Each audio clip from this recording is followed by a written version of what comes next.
What's up, you guys? Namicon here, bringing you my perspective of what entertainment is bringing us, and welcome to my brand new series called Worthy or Not. This is a series where I'll be talking about various video game characters, whether I think they are worthy of being playable or I don't think they deserve to be playable in Super Smash Bros. Ultimate. And today, and since this is the first episode, why don't I talk about a Nintendo character? And I can't think of a better character to start with than Bandana Waddle Dee. Bandana Waddle Dee has been with the Kirby franchise since Kirby Superstar. So he's basically one of Sakurai's characters, which really baffles me as to why he's not even included as of yet, since most of the Kirby content that's in Smash is literally Kirby Superstar. Like, it's a great, don't get me wrong, it's a great game, but yeesh, you might want to calm down a little. But let's get to the point. Bandana Waddle Dee is literally one of my most wanted characters. He's literally become one of the most important characters in the Kirby franchise. And while he was first introduced in Kirby Superstar, he made his playable debut in Kirby's Return to Dreamland, which is one of my favorite games of all time.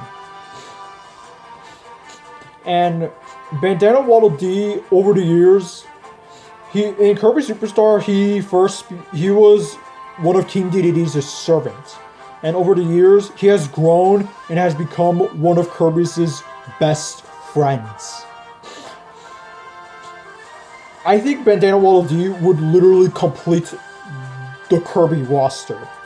Like I know Kirby, Meta Knight, and King Dedede are all iconic on its own, but with a franchise that is so iconic, you think they would have more than 3 characters.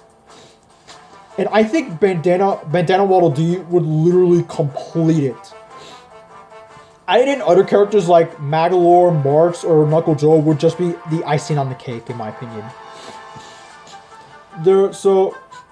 Bandana Waddle Dee would actually have a great moveset, actually. So he actually wields a staff. And I know Byleth wields a staff, but Byleth carries a lot of weapons in their arsenal. While Bandana Waddle Dee, he just wields a staff. There's a lot you could do to a staff. And I don't know if he can wield a staff, if just a staff.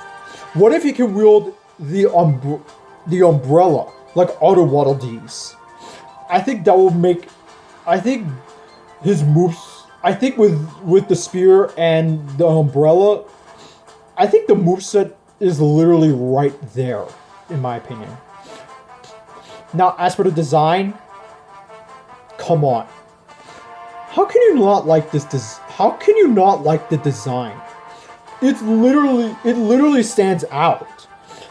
I'm sure a casual person would look at this. I'm sure a casual person would look at his design, and I'm like, hey, I want to play this guy. He actually looks pretty cute. Come on, come on, you guys. This guy would make a lot.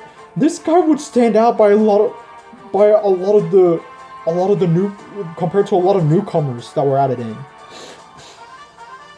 Now, as for what content he would bring, like spirits, stages, there's a lot of Kirby characters that don't have spirits. The most notable one that I can think of is Adeline from Kirby 64, which I'm actually shocked she doesn't have a spirit, considering she was one of the main characters.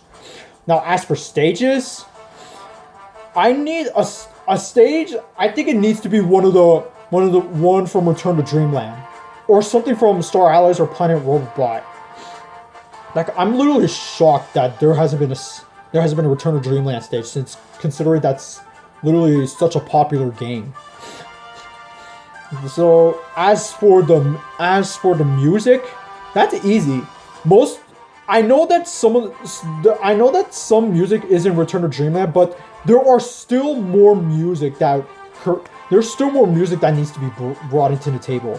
Like I argue some music from Return to Dreamland needs to be bringing in, along with some from Planet Robobot and with Triple Deluxe. And not even I think there's only like 1 or 2 songs they added in Star Allies.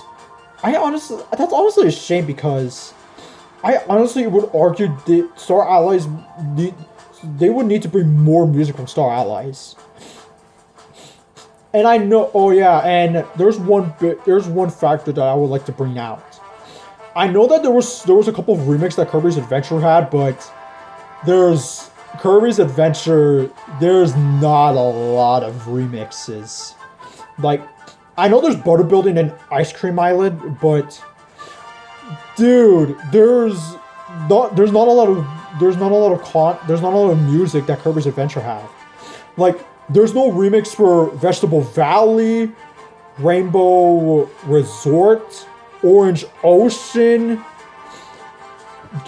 Like it's so baffling to me that those songs don't even have their own remix, since they're literally so iconic in the franchise. So, in conclusion, I think Bandana Waddle Dee is absolutely worthy of being in Smash. His design would stand out. His moveset's literally right there, and the content that he would bring would actually be pretty ginormous when you think about it. So yeah, do you think Bandana Waddle Dee is worthy of being in Smash? Do you think so? Do you don't? Let me know in the comments down below. There are more content will be on the way. Make sure you subscribe to my channel, and this is Namicon, and I'm signing out.